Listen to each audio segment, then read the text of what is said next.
हिंदू रास्ता बनाने का सपना छोड़ दे तो अच्छा है, और हिंदू रास्ता अगर बन गए, अभी तो अघोषित तो हिंदू रास्ता की तरफ ही तो जा रहे हैं। हो क्या रहा है देश के अंदर, गुस्सा मुझे इस बात का आता है, खास करके जो दलित लोग हैं ना, जो झंडा उठा उठा के घूम रहे हैं, जो ST SC OBC वाले जो लोग हैं, जो इनकी उसमें शामिल हो रहा है कि हिंदू रास्ता बनाना चाहिए, सबसे पहले कुटाई तो इन्हीं को पड़ने वाले हैं। आप बताइए, यादवों को मूत्र पिला देते हैं, यादवों के ऊपर छिड़क देते हैं, मूत्र छिड़क देते हैं, हाँ, दलितों को घास खिला रहे, महिलाओं का हाल बेहाल है, लेकिन उसके बाद भी हिंदू रास्ते चाहिए। हाँ, हिंदू रास्ते के अंदर क्या हाल होगा, स्टोनों में टैक्स लगाते थे महिलाओं के साथ, ये कोई उसने नहीं लगाया, मुगलों ये ब्रिटिश ने आके नहीं लगाया था, महिलाओं को कपड़े पहनने का अधिकार नहीं था, उसके बाद इनको हिंदू रास्ते चाहिए। हिंदू रास्ते का जो परिकल्पना जो ये लोग कर रहे हैं ना, एक तरीके से अगर आप देखा जाए तो हिंदू रास्ते के अंदर सबसे पहले जो परेशान होंगे ये हम महिला होंगे, सबसे पहले बेहाल जो होंगे हम महिलाओं की हालत होगा। ये लगता है ना, जब महिला उठ उठ के जब पहुंच रहे हैं ना हिंदू रास्ते की मांग करने में, इनका योगदान जो दे रहे हैं, महिलाओं के पास टाइम नहीं है संविधान के लिए आवाज उठाना, महिलाओं के पास टाइम नहीं है अपने हक और अधिकार के लिए उठाना, लेकिन महिलाओं के पास टाइम है हिंदू रास्ते के लिए बनाना। शिल्पा शेट्टी के जैसे बड़ी बड़ी हस्ती पहुंच जाते हैं, जो एकता कपूर है वो पहुंच जाती है। एकता कपूर की सीरियल अपने देखते होंगे, वो एक औरत को पता नहीं किसके साथ वो कर देते, सेटिंग कर देते, एक आदमी का पता नहीं कितना, सभ्यता को तो तुम बिगाड़ने का काम कर रहे हो, तुम तो अलग अलग चीजें परोस रहे हो, अश्लील चीजें तो तुम लोग परोस रहे हो, और उसके बाद आप कहते हैं हिंदू रास्ता। आज एकता कपूर, अगर एकता कपूर बन पाए ना, ये सिर्फ और सिर्फ संविधान की ताकत है। अगर शिल्पा शेट्टी आज जो घूम रही है बहुत अच्छे से, जो अपने आप को सेलिब्रिटी कहते हैं और जो इसमें बॉलीवुड में नाम कमा पाए, सिर्फ और सिर्फ आपका संविधान की वजह से है। लेकिन इनको भी यह है कि हिंदू रास्ते लोगों को कैसे भटकाया जाए, कैसे अटकाया जाए, सिर्फ और सिर्फ इसी में लगे हुए हैं ये दुनिया, और कुछ नहीं हो रहा है। देश के अंदर क्या कुछ हो रहा है आप बताएं, महिलाओं का हाल बेहाल है, और ये जो रामभद्राचार्य जी है वो कहते हैं कि ST SC एक्ट ही खत्म कर दिया जाए। बताइए, तो आप लोगों को तो हर चीज यूं ही मुहैया हो गया। आप लोग जब पैदा हुए थे ना तो सोने की कटोरी में पैदा हुए थे, लेकिन जो दलित समाज के जो लोग हैं, जो बाकी जो ST SC OBC का जो लोग है ना, ये लोग जो चूने की कटोरी में पैदा हुए थे भाई, इनको जो है ना पैदा होते साथ कुछ नहीं हासिल हुआ। आप लोगों को पैदा होते साथ सब कुछ हासिल हुए, इसी वजह से तो आप लोग इतना बड़ी बड़ी बातें कर रहे हैं। ये लोग जो आरक्षण के विरोध करते हैं, आरक्षण अगर नहीं होता तो आज भी जो है पिछड़े समाज के जो लोग हैं, आज भी वही कूड़ा कचरा बीनते हुए नजर आएंगे। आज जो कुछ लोग वहां पहुंचे हुए सिर्फ और सिर्फ आरक्षण की वजह से, लेकिन ये लोग सिर्फ और सिर्फ लोगों को भटका रहे हैं। हिंदू रास्ता अगर बना लेना, हिंदू रास्ते की जो ये बात कह रहे हैं, सबसे पहले जिनको मानते हैं सरदार पटेल जी, वो क्या कहते थे, सरदार पटेल ने हिंदू रास्ते के विचारों को पहला क्या बोला था, पागलपन बताया था। ये पागलपन है जो ये लोग सरदार पटेल को जो कहते हैं कि हमारी आदर्श है, हम उनके आदर्श से चलते हैं, लेकिन वो वही व्यक्ति को मैं आदर्श में उनको कोट करके बोल रही, ये बयान उन्हीं का ही है, द बयान में आपने छपा हुआ है, देख लीजिए। ठीक है, तो आप बताइए कि ये लोग कहते हैं हिंदू रास्ते, हिंदू रास्ते, हिंदू रास्ते बना के क्या कर लेगा ये लोग, क्या उखाड़ लेगा। हिंदू रास्ते के अंदर हिंदू रास्ता नहीं बना तो क्या कुछ हो रहा है, और हिंदू रास्ता 1950 के बाद ही तो संविधान लागू है, उससे पहले क्या थे इस देश के अंदर, और इस देश के अंदर ऐसा क्या नहीं थे जिसकी वजह से ये लोग कहते हैं कि नहीं हमें हिंदू रास्ता बनाना जरूरी है।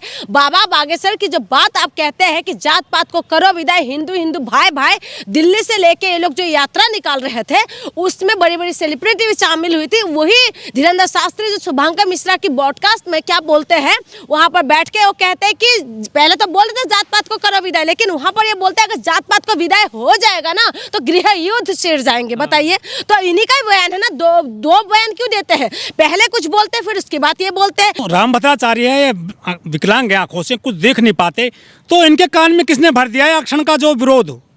देखिए, भरना क्या है, वो तो कहता है कि उनका बहुत ज्ञान है, खैर वो गुरुजी है, ठीक है, हम लोग बड़े का इज्जत करते हैं, हमारी मम्मी पापा सिखाते कि बड़े का इज्जत करो, वो बड़े हैं, और एक तरीके से बोला जाए कि जगत गुरु भी कहते हैं, तो हम भी मानते हैं। लेकिन अगर ऐसा कौन देता है जगत गुरु की, यार इसके रामभद्राचार्य को, मैं वही कह रही हूँ, यही लोग तो देते हैं। सबसे पहले आपको क्या, आपको चुनाव कैसे होता है, आप देखिए ब्राह्मणों के सिवा किसी को पद मिलते हैं, ये जो शंकराचार्य के जो पद मिलते हैं ये लोग कौन देते हैं, और इनको वहां तक पहुंचाने वाले कौन है। आज देश के अंदर जो शंकराचार्य बनकर जो बैठे हुए, उस पद में क्या कोई दलित है, क्या कोई आदिवासी है वहाँ पर? आप बताइए कि उसके लिए कोई नहीं बोलने वाले, उसके लिए कोई आवाज नहीं उठाने वाले। महिलाओं के साथ खुलेआम बलात्कार होते हैं लेकिन कोई बोलने के लिए तैयार नहीं हो रहे। अब महिला जो है खुलेआम बलात्कार जब होते हैं उसके बाद कोई महिला आवाज नहीं उठाते।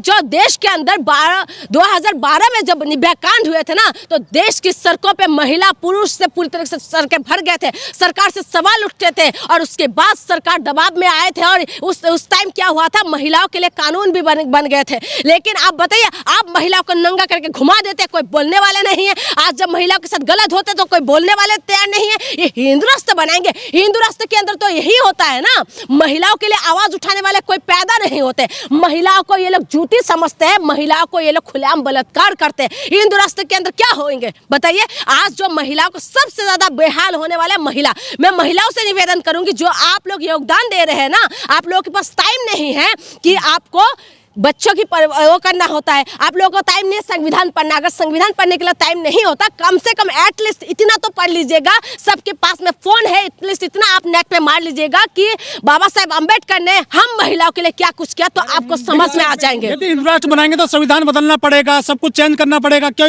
ये आसान है? इजी नहीं है, इतना इजी नहीं है। लेकिन अघोषित तो ये लोग यही तो कर रहे हैं। और कर क्या रहे? कोई बीजेपी का विधायक किस तरीके के बयान देता है कि महिला, जो मुसलमान महिला उनको लेकर हम तुम्हें नौकरी देंगे, इस तरीके के बयान देते हैं। और ये क्या कर रहे हैं ये लोग? मुसलमान तो निशाना है, मुसलमान पे ये लोग, ये तो मुसलमान इनका दामाद है भाई, इनका दामाद बना के घर के अंदर ये लोग रोटी खिलाते हैं, ये लोग पकवान खिलाते हैं, मुसलमान इनका दामाद है। लेकिन सबसे ज्यादा बेहाल होने वाले हैं दलित और आदिवासी। दलित और आदिवासी का हाल बेहाल होने वाले। संविधान दिवस आज मना रहे थे ना, अभी 26 तारीख को संविधान दिवस मना रहे थे। संविधान दिवस के दिन ये लोगों ने कभी पेपर कटिंग आप देखा कभी कि संविधान के ऊपर कोई ऐड देते हुए देखा आपने? संविधान के लिए कुछ बोलते हुए देखा आपने? जो संविधान की कसम खा के जो कहते हैं खुद को चाय वाला, आज जो प्रधानमंत्री बन के बैठे हुए हैं, जो गाय वाले खुद को कहते हैं, आज जो मुख्यमंत्री बन के बैठे हुए, आप बताइए संविधान का ताकत है जो आम इंसान को खास बना देते हैं। लेकिन आज वही जब बन जाते तो संविधान को तार तार कर देते हैं। संविधान को हम लोग मानने वाले लोग हैं। आज संविधान को आपने सुना होगा कि पटना रेलवे स्टेशन के अंदर एक कुली को 2 बॉडीगार्ड मिला हुआ था। ये संविधान की ताकत है।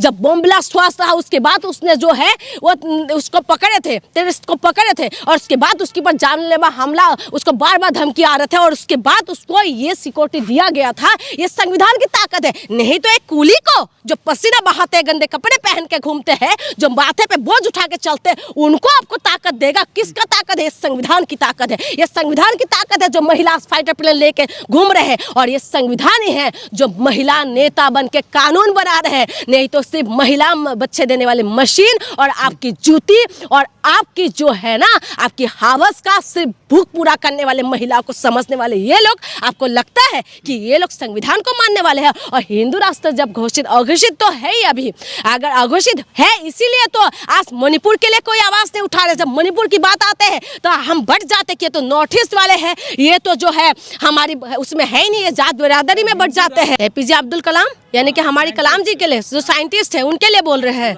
देखिए मैं बताऊं, उनके लिए बोलने से पहले आप बताइए कि आपका क्या योगदान है इस देश के लिए। उन्होंने जो करके गए हैं ना, अब्दुल कलाम के लिए कोई भी कुछ बोलेंगे हम बर्दाश्त नहीं करेंगे। अब्दुल कलाम जी वही है जो आप आंखें फाड़ फाड़ के जो आप सबको धमकी देते हैं ना कि परमाणु बम हमारे देश के अंदर है, ये अब्दुल कलाम जी का देन है। अब्दुल कलाम जी इस देश के लिए जो कुछ किया है ना, हम मर के भी उनका एहसान नहीं जता सकते, वो कर सकते, चुका नहीं सकते। आपने देश के अंदर क्या दिया? आपने सिर्फ देश के अंदर सिर्फ नफरत दिया। उन्होंने देश के अंदर परमाणु बम दिया। वो साइंटिस्ट थे और इस देश को उन्होंने इतना योगदान दिया है। और अटल बिहारी की वाजपेयी जी के टाइम के था ना, उस टाइम की बीजेपी कुछ अलग थे, इस टाइम की बीजेपी कुछ अलग है। उस वक्त जो है वो सबको लेके चलते थे, वो देश सर्वोपरि थे। लेकिन इस वक्त जो है ये लोग सिर्फ और सिर्फ अपनी राजनीति को सर्वोपरि रख रहे हैं, और इसीलिए तो इस तरीके के बयान दे रहे हैं। और आपको क्या लगता है कि हमारे देश के लिए कुछ भी बोले? आप आज देखिए, कल मैं गई थी वहां पर चांदनी चौक में, वहां पर देखा एक मुसलमान है और एक हिंदू है।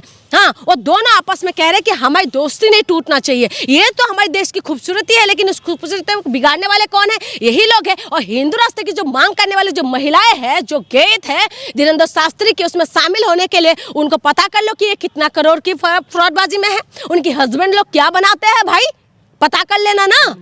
हाँ, क्या वीडियो बनाते थे? कौन वीडियो बनाते थे जिसके ऊपर इनके आरोप है भाई? और उसके बाद तो हिंदू राष्ट्र की बात कर रहे हैं। सनातन हम भी बचाते हैं, और सनातन की बात करने वाले भगवा हम लोग जब धारण करते हैं ना, तो हमें पता है कि ये शांति की प्रतीक है। और मेरी जो देश हिंदुस्तान है, ये शांति की प्रतीक है। ये देश का किसने इनको शरण नहीं दिया बताइए? दाई लामा जो है वो देश के अंदर शरण नहीं ले रखा है। आज बताइए, जो बांग्लादेश की जो प्रधानमंत्री है कि देश के अंदर शरण नहीं ले रखी है? हाँ, आप बताइए, हमारे देश जो है दया के लिए जाना जाता है, हमारे देश प्रेम के लिए जाना जाता है, हमारे देश हरियाली के लिए जाना जाता है, और हमारे देश में मोहब्बत माता जाता है। लेकिन ये लोग जो है हिंदू राष्ट्र के नाम से सिर्फ और सिर्फ नफरत फैला रहे। ये देश संविधान से ही चलेगा। और खास करके मैं महिलाओं के लिए कहूंगी कि अगर आप लोगों को नहीं पता कि हिंदू राष्ट्र बनने के लिए क्या होगा, तो आप सिर्फ और सिर्फ नेट में ये मार लीजिए कि स्टोन टैक्स किसने लगाया, तो पता चल जाएगा। आज जो महिला हिंदू जनता जो आप कहते हैं ना कि हिंदू राष्ट्र बनना चाहिए, ये जो कपड़ा हम लोग पहन रखे हैं ना, इस आबरू को जो हमने शरीर को जो ढाक रखे हैं ना,